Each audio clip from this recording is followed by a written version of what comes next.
1 o'clock, three-man front on this Wednesday. Landrum, Conrad, and Molly. Pat is back with us on Friday. The fallout continues from Notre Dame getting the snub by the College Football Playoff Committee. If you think things had gotten petty, just wait. Yeah, when we thought things couldn't get any more petty for the Fighting Irish, this is being reported right now by Matt Fortuna, um, who covers college football, and he is reporting that is it Hams or Hames? It is a bookstore on the campus of Notre Dame. They had originally had an event scheduled for this Friday that was going to feature a special autograph signing by Ivan Mizell, who is one of the College Football Playoff Committee members. He has written a new book titled American Coach. It is about Notre Dame legendary head coach Frank Leahy. He has written this book about it. He was going to be on campus at a campus bookstore on Friday to sign copies of it, and Notre Dame has now alerted Ivan Mizell that they are canceling his event, and he will not be allowed to host it on campus at Notre Dame. Presumably, I think we can connect the dots because they feel that they were treated poorly by the College Football Playoff Committee, and now Ivan Mizell is facing the repercussions of that decision. Here's my address. This is where you send my fee, and I want reimbursement on my travel. If it's genuinely impressive how embarrassing they have handled this whole situation. They have. I'm being serious. I don't know if I'll ever look at them the same. Like they are. This is bad. It's bad. Mike Griffith Bad. covers the SEC for Dog Nation, and the SC or the AJC joins us on the Higginbotham Hotline. Mike, hope you're doing well today. You just heard that. Does that sound petty or just about right? It's crazy, and it's just ridiculous, and it's the arrogance of Notre Dame. I mean, on the one hand, you say this college football playoff isn't working. That's what some people say. But you know what? I think we've outed a couple of frauds here through this whole playoff system and the schedule. I mean, how about Lane Kiffin, showing who he was with his narcissistic behavior during the coaching search? And how about Notre Dame letting everybody know what people that follow college sports closely know, and now the world knows it. So maybe this isn't such a bad thing after all, that we're seeing how different people act with the college football playoff. I think maybe this has been more revealing than controversial when you step back and look at it. Yeah, and a lot of criticism going the way towards Hunter Yurachek, who had to take over the unenviable task, and that's any year of taking over for Mack Rhodes this year and speaking on Tuesday nights, and he had to speak on Sunday. The explanation, he's taken a lot of shots, some of them well-deserved, but do you think the process, maybe the Tuesday night get-togethers, not that they'll go away because I realize they're contractually tied in with TV money, but the message moving forward, do we get less transparency? Is it more of a script? What do you think, Mike? Well, I don't know. I think the teams, the way the contract was written in, outside of the group of 5 teams, I think the right teams got in.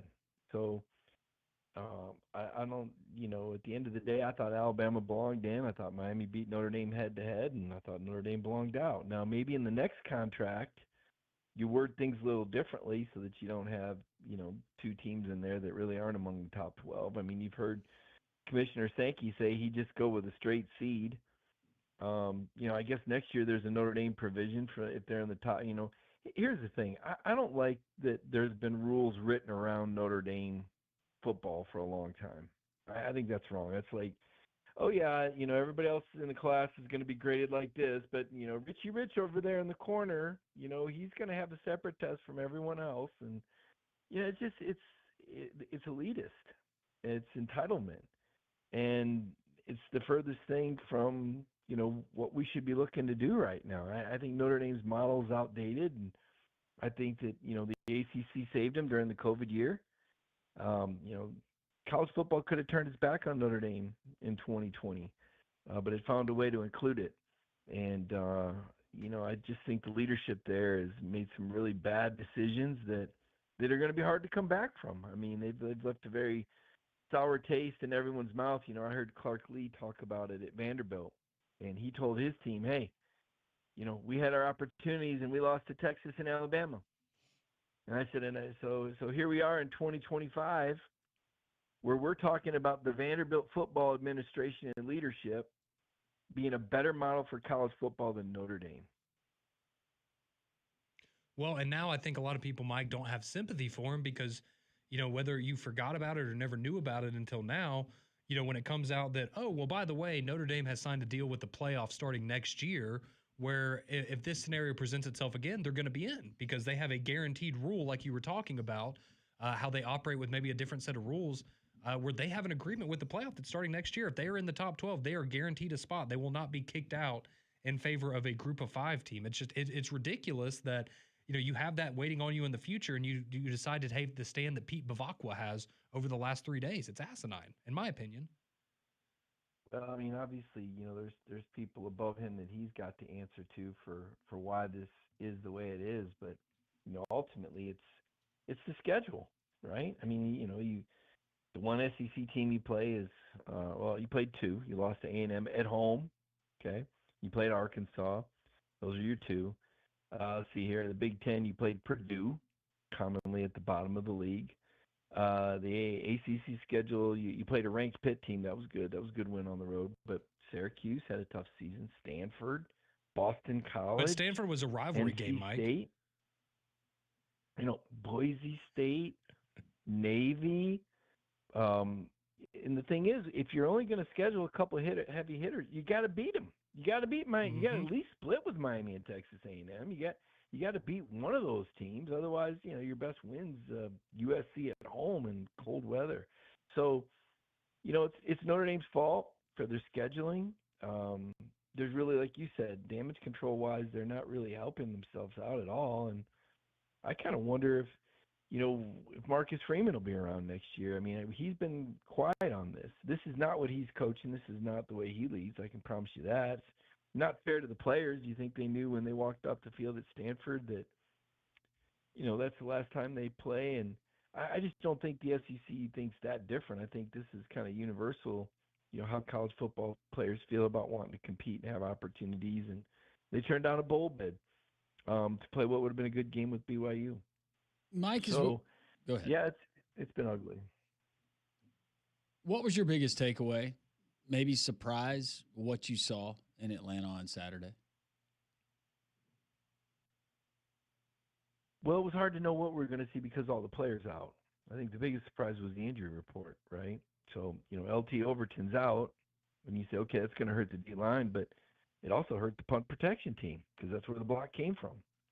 And that's what led to Georgia's first touchdown. And when these two teams play, kind of who blinks first, who makes the turnover, and it was Alabama. And they gave Georgia a really short field and some confidence that they needed to get some momentum. You're not just missing one running back, you're missing 2. So there's questions about your pass protection, you're missing your tight end. These are important pieces here, guys, in pass protection, and Georgia's going to attack those backups. So it was who could exploit whose backups better. I mean, Georgia was missing their starting center, and Noah Thomas went out, I think, after one play, so they're missing their top 2 perimeter receivers and their center. So they're not going to have much of a vertical pass game. In fact, I don't think they had much of a. What was their longest pass? I mean, it wasn't downfield very much. So you saw 2 beat up teams sorted out. If they would have played 2 weeks earlier, it'd have been different. If they'd have played 2 weeks before that, it'd have been different. If you had played 2 weeks, it's a different team, and different circumstances. You can play what if Alabama doesn't get a punt blocked? You can play that game. There's a lot of what ifs here, and I don't make too much of it. I know fans do because of the series history. I know it was a relief for Kirby to win that game, snap Alabama's 9-game SEC championship game win streak, 17-game win streak in Atlanta. But this is a different era, and those kind of Georgia's 33 home game win streak that Alabama snapped. These streaks aren't going to happen. There's more parity in college sports right now, and we saw the results of that. So I didn't change my opinion on Alabama. I didn't really change my opinion on Georgia. They kind of are who they are. Okay, well, so that because I was going to ask you, Mike, going into the playoff, we seem to have a split where some of our listeners are, Alabama, probably shouldn't even that it shouldn't even go to Norman and play the game because they've already written them off as this team's just not any good anymore. And then you have the other half that's kind of stuck there in the, if everything goes right, they could still find themselves going to a national championship. So I guess that's how I'll phrase my question to you with Alabama. You said your opinion of them didn't change a whole lot over the weekend. What do you think the ceiling is for this Alabama team in the playoffs? Are they a team that, in your mind, could still compete at the highest level for a championship? Yeah, they can still win the national championship. Ty Simpson's a great quarterback, and you get some key guys back. You really outplayed Oklahoma the first time. And now you got to go to their place again. But you go there knowing you outplayed them the first time. They don't have much offense at all. And then you get a shot at Indiana. They pretty much already had their victory parade. It'll be interesting to see what happens in that game. I was one of those people last year that felt like Alabama belonged in the playoffs and thought that Indiana was overrated. I could be wrong. I guess we'll find out on the field whether it's Alabama and Oklahoma that plays, and we'll find out on the field in the Rose Bowl. We'll see how good Indiana really is, and the Big Ten really is for that matter. I mean, the only transitional property I saw was Ohio State beating Texas by 7 and Georgia beating them 35-10. Ohio State, you're going to tell me you got 2 Heisman finalists playing a game indoors and they only scored 13 and 10 points? I think this Heisman race is garbage to me. I mean, I look back at some of the other ones and, there's 3 or 4 guys I thought were better than these guys. I ran some comparative numbers on how Gunnar Stockton did against Power 4 teams with winning records and compared it to Mendoza and saying he was better. He was more efficient. 15 touchdown passes, 2 interceptions, ran for more yardage. Probably had a lot of good numbers, but not in the games, against the teams that were ranked. So, Gunnar Stockton, believe it or not, was at his best against better teams. He played better against better teams than these finalists did. But, Kirby shuts it down against these garbage teams and pulls Gunnar early and runs the ball, and the numbers aren't there. And nobody's talking about him. Guys like me telling everybody he wasn't good enough at the start of the year. I guess nobody really saw that message changed when he made that play against Tennessee. He put that ball in the bucket, and you see, this guy's actually pretty good in the clutch. So, to me, I don't want to say it's a lost college football season, but it's been a strange one, and there's been a lot of inconsistencies.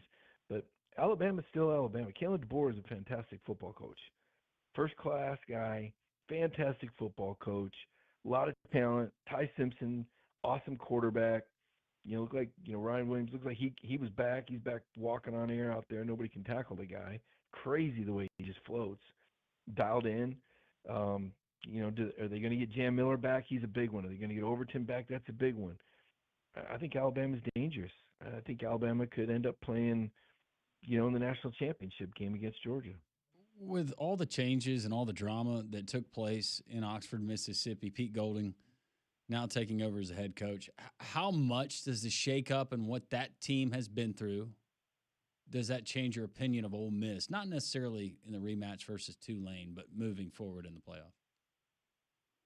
Well, with Lane taking the LSU job, they're better off without him. I mean, Golding, I was on the Zoom the other day, and, Alabama fans know a lot about him. He was on the Alabama staff for a while, but, this guy's unplugged. And, I don't know how it works out long term, but short term, this is the right guy. This guy's hungry. This guy's telling the players, hey, now it's about you. The circus has left town. He didn't use those words, but he said, the attention's been on the wrong stuff for the last month and a half. And he said it's cost these players some individual accolades. And he's probably right. Nobody's talking about Trinidad Chambliss and what he's done. Everybody just pretend like he didn't have. That guy's a fantastic quarterback. That's a really good football team. I mean, they're a fourth quarter away from being undefeated. And nobody's talking about that. Everybody was talking about Lane Kiffin and, yoga and pickleball and a dog that doesn't even live with him. And, it turned into where's his family visiting? And I don't know if that's Lane's fault or not, but that's what happened. And I think Ole Miss is going to be motivated. I think Georgia's going to have their hands full. I think it's going to be a tough game. I mean, Ole Miss is going to be playing, 90 miles down the road from Lane Kiffin? He's in Baton Rouge now, unless he's, I don't know, maybe he's somewhere in Key West. I don't know. But they're going to play 90 miles away from the school that Lane's coaching at in the Sugar Bowl with something to prove. Georgia's going back to the city that, city of tragedy last year. I mean, the terrorist attack was just got awful, and, prayers to everyone involved in that, and just terrible losses. And of course, Kirby Smart's father passed away as a result of a fall there, and it's the same building, it's the same team hotel. I mean, It's a story of redemption for Georgia. It's a story of motivation for Ole Miss. I mean, then you got probably Alabama playing Indiana. We're gonna get to see an SEC Big Ten matchup there and sort it out. We're gonna see, Ohio State. I don't know if they're gonna see Miami or Texas A&M. I mean, depends on which A&M shows up, I guess, right? First half of South Carolina or second half of South Carolina. I don't know what I'm getting from those guys from week to week. We'll find out maybe more about Texas Tech. I mean, they bought a pretty good football team and beat a lot of bad teams this year. We'll see how legit they are. So there's a lot of questions um, that'll be answered, and yet here's the thing: it's a new season now. The regular season's over, and what's done is done on the week to week consistency basis. And now you just almost put that entirely behind you, because now it's a matter of who can manage their team as much as X and O. It's who's doing the best job with keeping the locker room healthy, on retention of key players, and making sure everybody's paid and everybody's happy with what they're getting, and incoming early enrollees. How do these guys affect the huddle in the locker room? One of these guys going to smart off, and where's the coaches? How many coaches are leaving the staff? How dialed in are the coaches? Are they looking at other jobs? Are they dialed into the game plan? So it's like its own little season now, and who's going to do the best? And that's why I said I'm not betting against Alabama, because I think Kalen DeBoer is fabulous. I think he's a great football coach, and I like the way Alabama exited that game. I mean, people can make fun of Ty Simpson for saying that he still believes that his offense is the best in the country, but that's what I want my leader to say after a game like that, and that's why I believe Alabama's still dangerous, because I don't see anybody giving up or giving in there. Speaking of getting paid and keeping people happy, how's the condo there on the Gulf? Well, it is the off season, but no, everything's great. I mean, look, I'm dialed in on that. I got someone down there that manages that in all seriousness, and this college football playoff, guys. I mean, this is time of year. Nobody's gonna feel any pity for a sports writer, but you guys know it's the time of year where you're working into the late night hours, and there's so many stories that you can't get to. I'm trying to keep one eye on Ole Miss and try to do a story on Tulane and John Summerall, and that's going to be the next Florida coach, and of course Georgia fans have interest in that, and I've already written the story that Georgia could play Alabama a third time, and that clearly Georgia fans keep an eye on Alabama. You guys have me on your show, and sometimes people go to my Twitter at Mike Griffith 32 and they go, why is he always talking about Alabama? Because Alabama's been the standard. Because Alabama's part of the story of the SEC. If you're going to talk about SEC football and championships, you better account for Alabama. It's like I say all the time, it's like when I used to cover NASCAR. Every weekend I'd go to the NASCAR race and I'd write about qualifying. Well, who won the pole? Okay, that's one story. Where did Earnhardt qualify? That's another one. Better let everybody know where that black number 3 car is. And that's when you're talking about SEC football, you better let everybody know what's going on at Alabama. That's just how it is. And if you lived in the South long enough, you know that. And now Georgia's kind of trying to be the Jeff Gordon. I don't think Georgia fans like that. They prefer Chase Elliott probably. But if we're going retro here, Georgia's trying to be the new fast car on the track, and they got to beat that number 3 car because Bama's there, and they got a really good coach who's really driving the program, and everybody's struggling. Nobody's dominating, and Nick Saban wouldn't dominate. That's why he's out. Like Steve Spurrier told me, I said, when's he going to retire? He said, we don't get all the best players anymore. Boom, Spurrier nailed it. Here's where we're at, guys. I can't believe you didn't throw out Fireball Roberts as your NASCAR reference. That had a bad ending. That had a really bad ending. I ain't going there. Yes. We miss our cousin greatly. Good old Fireball. That is Mike Griffith. Mike Griffith, you can find his work there at the AJC and also dognation.com at Mike Griffith 32. Send him season's greetings.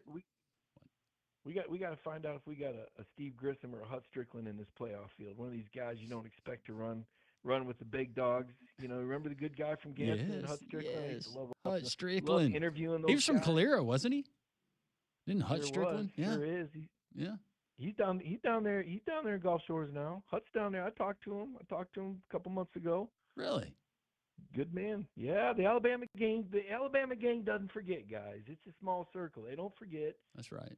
People know who's people, and like I said, I've enjoyed covering NASCAR and college football for over 30 years now, and I can't tell you this, was any better yesteryear than it is today. I mean, this college football playoff, we may argue and fight about it and be confused, but at the end of the day, these guys are going to settle on the football field, and it's going to be a pissed off Alabama team that's going to take the field against Oklahoma, and it's going to be a motivated Georgia team that's going to tackle an Ole Miss team with something to prove. It's going to be an A&M team that wants to prove to everybody that their results weren't the result of playing the worst teams in the league and getting waxed by Texas, and then there's Miami that holding their breath to get in, and we saw how good they were, and is Carson back, the real deal? It's prove it time. Is the Big Ten really number one and number two in the country? I'm not drinking that Kool-Aid, guys. I want to see this play out. We do as well. That's Mike Griffith. Mike Griffith 32 there on Twitter. Thank you. We appreciate it. Mike always joins us on the Higginbotham Hotline. You deserve solutions that are built for you. Higginbotham's your one-source solution for insurance, financial, and HR services. Well, a lot of people yesterday at Social Taco thinking Mike was going to come on and lay the hammer on Alabama after what Georgia did, and you heard him right there. He still thinks this is a team that get healthy and things go the right way. They might find themselves competing for a national championship. I like how he threw it against Georgia. Now we know who one of the 9% was that voted in our poll. And we Alabama would win a natty. And we appreciate Mike voting in our poll, just like Tua, who I'm sure is another one of those votes. Yeah. In my heart it is. Did you see the latest mock draft for the Dolphins? I'll tell you about it next on 3 Man Front.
125, three-man front. Landrum Molly. Damien. Out of nowhere. Yeah, it was a hot tag. Yep, hot tag. Where you at? Appreciate Conrad for hanging in there like a trooper. Conrad Sniffles does not feel great. Sniffles? Yeah, Sniffles. That was a name we came up with. He got the Sniffles maybe a year ago, and it kind of stuck. Then we had a listener that called in and said Sniffles. He sniffles the waffle stomping lug nut. That's him. That's a lot. Damien, how are you? Doing well, brother. How's life treating y'all? Doing great. We reseeded our college football playoff field. Okay, I'm assuming James Madison and Tulane are still in their spots, though, Yeah, right? James Madison's still at 12. Okay. Tulane's at 11. All right. Got Alabama at – where did I have Alabama? I had them at 10, I think. That seems about right. Just because of, the last performance that I'd seen from the Tide, it does kind of, dampen the pool a little bit. But I would have him right above Tulane, James Madison. Who's your team right now? Is it Georgia? Not to me. I think the biggest, I'm not going to say surprise, but I think the way that they play Texas Tech, I think defensively, they're legit. It's them and Indiana, but I think that overall Indiana is the best team in the field right now. But Texas Tech, to me, especially the way they really start to separate themselves against BYU in the second half, one, their defense is just legit. And their offense, while they may not be as high potent as we're used to a Texas Tech offense being, they've kind of adjusted. It's, hey, bend but don't break. We'll take what the defense gives us. We'll make plays when we need to. And the fact that they can run the football. And I think that Texas Tech is going to be a tough out no matter who they match up with. Let's be honest. You like Texas Tech because of Jacob Rodriguez, and he's got a very similar situation to you. I mean, yeah, it's cool, but he's married to a Black Hawk helicopter pilot. Same. In a couple months or whenever we set the date, You're I engaged, will be too. You're engaged to one. Yeah. I think it's cool, but he's D1. I was Division III, so there's a little difference. By there. the way, I had Alabama 8th. We've done a lot of reseeding and rankings. I had Alabama 8th. I moved Alabama to 8th. I had Miami at 10. Who do you think? I actually moved Ole Miss back because of coaching change and uncertainty. Okay, so and I've been kind of going back and forth with how big of an adjustment do you think Ole Miss is mentally going into the college football playoff without Lane Kiffin? Well, that's my question. I don't know. Do I think that Lane Kiffin was as active as some college head football coaches in his locker room and building with the players? No. Right. I don't. I think a lot of those guys, but based on reports we were getting in real time, it was, I think some people have kind of glossed over it, but it was pretty traumatic for those players and a lot of those people on that staff not knowing. And some of those people are now in Baton Rouge, but having no idea because nobody was communicating with anybody.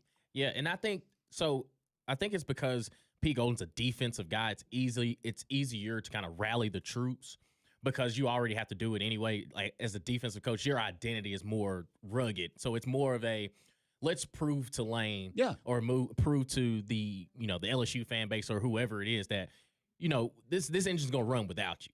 So I think that, especially with Pete Golden having, coached under Nick Saban, coached a bunch of successful Alabama teams, that it's easier to kind of rally everybody in and say, hey, we still got a job to do, and I'm going to do it with these guys that's in this locker room. So I think it'd be easier to galvanize the troops to go out there and play with a little more edge, even with what they played with during the regular season with Lane. And I buy into that, and I hope that happens. Mm-hmm. But that was just my reasoning, not knowing what we're going to get because of all the shakeup and it being kind of rocky times there for a second. Yeah, but I think when you look at all 12 teams that are in there, the one I have the most questions about is probably Texas A&M because of the fact that they looked so successful up until Texas. And, you can count it, you can call it a rivalry game, but the way that Texas went about beating Texas A&M, and when you look at the rest of the teams that are in the playoffs, like they can do that. They have, success at the quarterback position. Carson Beck has played a bunch of football just through his time in Georgia and Mississippi, and Miami. Like they're just, what version of Marcel Reed are we going to get through this run? Because I think defensively, now they're legit, but that was a gut punch of what Arch Manning and that Texas Longhorn offense was able to do to them. So how much do you have paralysis by analysis because you haven't played in so long? the first thing you're going to get hit with is Miami. I mean, Tony is an exceptional player. If you give him the ball. So I'm just interested. Like Texas A&M is the team that you can convince me that they could win a national championship, but you can also convince me they're a one and done. No, and I can see them scoring points on Miami. I think it's going to be really interesting if they match up with Ohio State if they do move on. Yeah. Because that offense, at times, you're right, they do look kind of suspect when they go up against a quality defense. But it's an impressive team, and I like Mike Elko having the rest going into the playoffs. I think that's one of those teams that certainly is going to benefit. And I like him at home. That too. Especially because Greg, he even talks about on Mac and Cube. You get them in third. You find if Texas A&M has Miami in a lot of third and longs, just watch some of the pressures that they bring. Like it's insane what they do, and they keep offenses guessing. Yep. I teased it before we went to break, and then Conrad got out of here. But Field Yates, he gave out his latest mock draft. It's got the Dolphins taking Keldrick Falk of Auburn. Okay, that's nice. Right there in the first round. Right behind him, it has the Ravens taking Peter Woods. Ooh. One-time Thompson High School. Yeah. Clemson product. Yeah, when he's rocking, that's a defense too. Like he'll fit in rather quickly. But also in the first round, it has one Ty Simpson of Alabama going to the Rams. Somebody's got to replace Matthew Stafford at some point. Perfect guy to do it. Exactly. I mean, as Will much he be as your favorite as well? Yeah, I would rock with Ty Simpson. I think as much as I don't really rock with Matthew Stafford, for a guy that's his resume, he's won a Super Bowl. You can give that to him. That's somebody that you would love to learn under and have Sean McVay calling the plays. Random question, which you've come to expect from me. Matthew Stafford, are his teeth real? I don't think so. I think he had some work Molly? done over the years. I don't know. I think he had some work Can you done over the investigate? years. Yeah. That's that LA Thank you. money. That's that LA money. Yeah. Speaking of Molly, she's got questions. We're going to try to answer those questions. Molly Marinates, you get it next.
137, three-man front as Molly is reenacting the scene from National Lampoon's Christmas Vacation. Did you watch the Macy's Day Parade?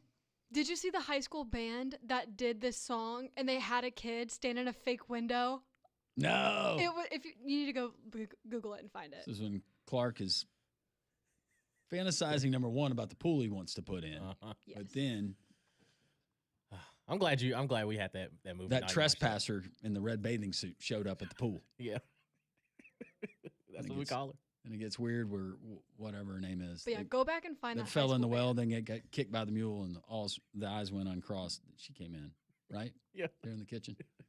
Good times. That's Damian Mitchell hanging out with us. We got Pat's going to be back with us on Friday. Conrad as well as we continue. A lot of your texts coming in. Always tell you about Prize Picks, and Damian, I'm going to ask you to help me. Conrad typically helps me on this, but Prize Picks, it is a great way for daily fantasy app users to enjoy sports. You can enjoy them all season long. It's America's #1 fantasy sports app. Simple to play. You're going to pick more or less on at least 2 player stats. You get the picks right, you can cash in. We're going college basketball tonight. Let's go. Not a whole lot of selection, but Braden Smith seems like he's played at Purdue forever.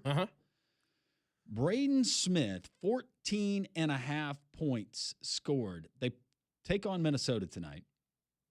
More or less on Braden Smith? Oh, more. I'm going to go more, too. With ease. He'll have that in the first half. Then we're going to go Nebraska basketball. Let's go. Go Big Rig. Ain't what y'all say? Rink Mast from the Netherlands. Let me give you his stat line real quick. Last time out versus Creighton, a nice win, dominating win over the Blue Jays. That was a great win. He had 20. Okay. Versus Upstate, he had 15. Game before that versus Winthrop, 31. Oh, boy. And before that, against Kansas State, he had 20. Okay, he's riding hot. All right, so tonight, projected stat line for Rink Mast, 17.5 points versus Wisconsin. I'll go more. Is Nebraska-Wisconsin a rivalry in basketball? Yeah. Well, Okay, I mean, yeah. Nebraska's undefeated. Let's go. Yeah, emotions Nebraska's are good high. this year. We're going to go with a guy from the Groningen, Netherlands. Yes, Yeah. sir. More. Yeah, Rink. So we're going to go more on both of those. Let's go. Braden Smith goes more than 14.5. Rink Mast goes more than 17.5. We're a winner. You can be a winner, too. Download the Prize Picks app today. Use code WJOX. Get $50 in lineups after you play your first $5 lineup. That's code WJOX to get $50 in lineups after you play your first $5 lineup. Prize Picks, it is good to be right. Let's go. We try to get right when we answer these questions. Molly has written them. We try to answer. This is Molly Marinates.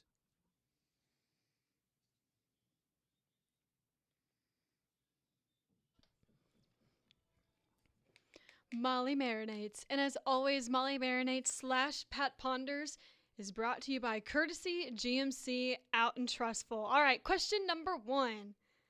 So as we saw, the grandpa, Phillip Rivers, is back. He's on the practice squad. We don't know if he's going to play yet, but he's back. He kind of came out of retirement. So I ask, if you had to look at the current, obviously still alive, retired NFL players to come back into the league, but the caveat is it has to be their current state, besides Tom Brady, because I think we all know he would come back in a heartbeat. But who would you want to see? Ooh. I got to go Megatron first. That was my answer, Landrum. He's a little longer in the tooth, but he's also got that longer frame. And even though he can't move as well, maybe these days, I could still post him up in the corner of the end zone and ask him to jump really high one time. Yeah. He was so incredible to watch. I remember watching him when he played at Georgia Tech. Saw him in person. He's one of the reasons why I love football so much, because as a kid watching him and like living in Detroit, yeah, love Megatron. Trying to think of guys that may have retired. But this has got to early. be current state. Current state. Yes, not like in their prime. I didn't even look at his age. I'm guessing he's 44, 45? I think he's 40. Is he? 40. Mhm. Oh, he's still got good. He's got a good jump ball still left in him. I mean, he With that retired Detroit in what, Lions offense, too? 2016? I think 2016 or 2017. Let's see. Uh, I typed in Megatron or Legatron. So yeah, not him. it's a different guy. Yeah. Only because I've seen him recently. I think he's doing podcasts and stuff now. For a goal line package, Give me Brandon Jacobs. Hey, Give okay. me Brandon Jacobs. He's still a big body. Pride of Southern Illinois and Auburn at Yeah. one time. He sure was. He sure was. Yeah, for a goal line package, New York Giants, what do you got to lose? I mean, he's just as physical as Cam Scatterboo. Just give him the ball one good time. You got a touchdown. No, I like that. Yeah. In this day and age in football, too, ain't nobody trying to tackle him. Business decisions. Yeah, give me Brandon Jacobs. Okay. Good answers. My answer was also Megatron. So, all right, next question. If today you had to put your house to bet on either the SEC or the field to win the national championship, what would you pick?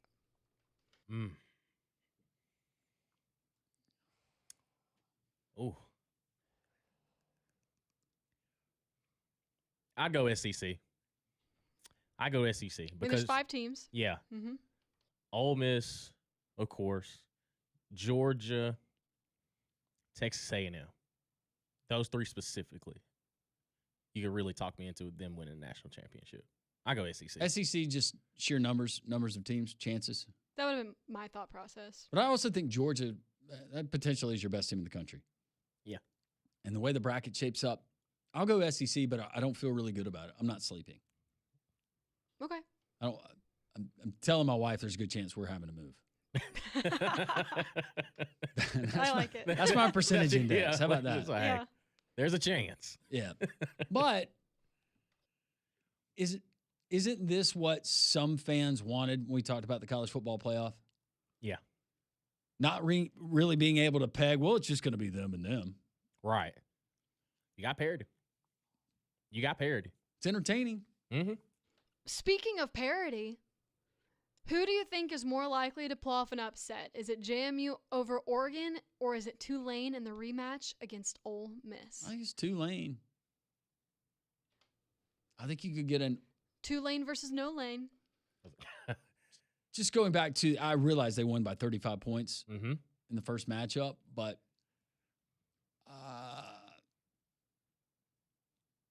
I'm sorry, I just don't give JMU any shot versus Oregon. I'm trying to come up with a reason why I would think Tulane, but John Sumrall coaching that team, they seem like they got better as the year went on. And the uncertainty with the coaching shakeup and emotions at Ole Miss. That's the only reasons I could give. Yeah. I mean, me as an Ole Miss fan, it kind of hurts to say, but I would lean more Tulane just because the same points that you said, John Sumrall, just with all the uncertainty going on at Ole Miss, do the things off the field kind of weigh in and what's going on the field as far as order of operation. But, yeah, James Madison and Oregon, Oregon would have to – I mean, I can't even think of a way. I couldn't either. Yeah. Of just like how the level of how much they would have to blow it in order to lose to James Madison. So, yeah, it'd have to How be – bad they would have to play. oh, it would be Yeah. absolutely catastrophic. So, yeah, Oregon. I mean, Tulane over Tulane. Ole Miss. All right, last question. So it's the holiday season, Mhm. and whether if it's with your Freedom. family, your Freedom. friends, coworkers in the office, some people will participate in a white elephant gift exchange, or some people call it Dirty Santa. There's a couple of different names where you bring a gift that's wrapped in a wrapping paper or bag or something that you can't see. Mhm. And some people will bring good gifts and some people will bring really bad gifts. So what is the best or the worst gift that you have personally received in one of these gift exchanges? It was the Christmas party we had a couple of years ago. Pat, one of the gifts was the margarita maker for the shower. Or Oh, I something remember like that. Yeah. Huh. That's a great gift. It was. There was nothing in it. That was the joke. Oh, yeah. It was just the box. Well, finally, one day we're breaking down everything, getting ready, making Yeah. some room after the holidays, whenever you do that. And it was, oh, yeah. Wonder if this thing actually works. I went inside. I texted Patty. He just died laughing. But one of the great ones I saw for this year is it's a little Ziploc bag, and it's got 2 AA batteries in it, and there's a tag that says, Merry Christmas, toy not included. That's clever. good. I mean, sometimes you need batteries, though, and you can't find them. So Yeah. there you go.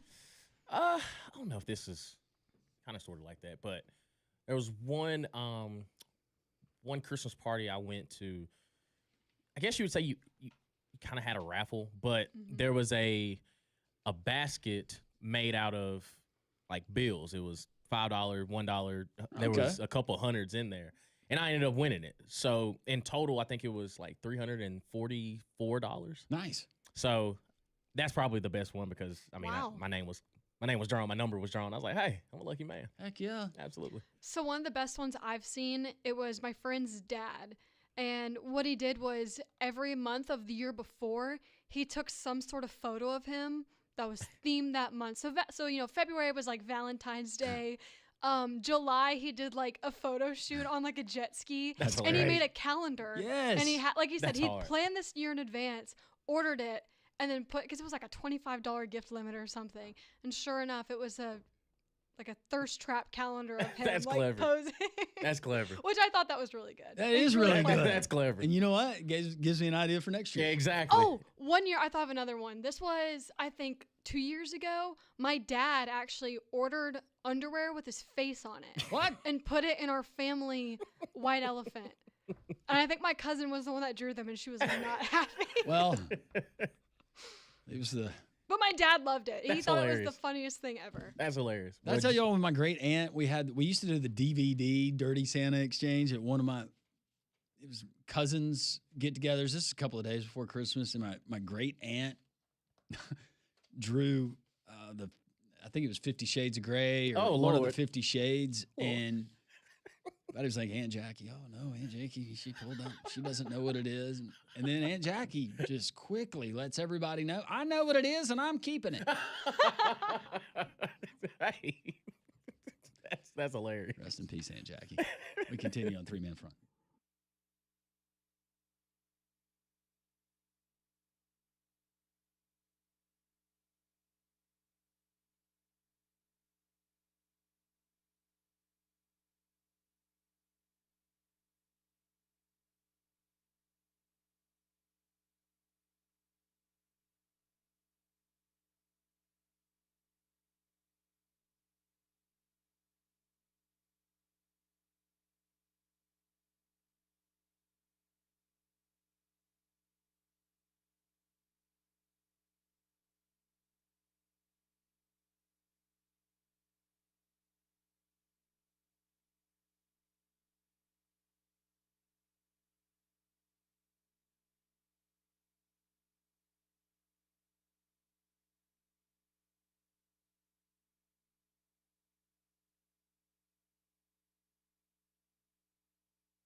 152, three-man front. Landrum, Damian, and Molly hanging out.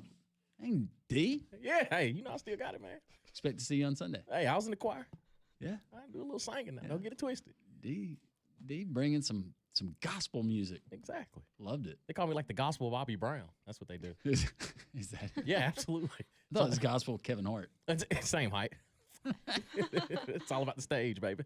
Well, another place that you can hang out this weekend is at Big Whiskey's because they have great cocktails, a whole bunch of TVs so you can catch all the college basketball action or NFL action all weekend long. They also have a great menu with apps, salads, burgers, and steaks. Plus, they have happy hour and the kitchen is open late, so go see them in the Stadium Trace Village off Highway 150 near the Hoover Met. We've had so many great texts today. We're going to get into these texts if you guys don't mind. 205-834-9450. And this is from Bamian. Huh? Bamian. It's like Damien, but with a B. Huh. Like Bay. Never heard that. Worst best gift, bathroom plunger. I just moved in our house. We didn't have one. Everybody thought I was crazy. I love your show. Always have fun listening. Thank you, Bamian. Yeah. Toilet plunger. Rather have it than not need than need to not have it. Heck yeah. I mean, it's a weird gift, but hey, nonetheless, you never know. You just never know. Dude wipes? Yeah. Yeah. Yeah. Yeah. You can send them to me. They got the Christmas scent too. Really? Yeah. Smell nice. You smell foresty fresh. Attaboy. Molly. Tis the season. Molly's like, what? Like, cool. Dude wipes? Yeah, tis the season. Can't say I use those. Yeah. I was just turned on to them. Really? Yeah, not too long ago. Oh, yeah. They come in clutch, man. Mm-hmm. Very nice. As far as NFL players, current state you would like to see back in the NFL? Somebody says, give me Jason Kelsey back in Philly. That's a good one. Yeah. We got a response, JJ Watt on Twitter as well. That's a good one. That's a good one. He would hurt himself, though, True. tweeting out the comeback announcement. True. But, yeah, that's a good one. Be dangerous. Let's see.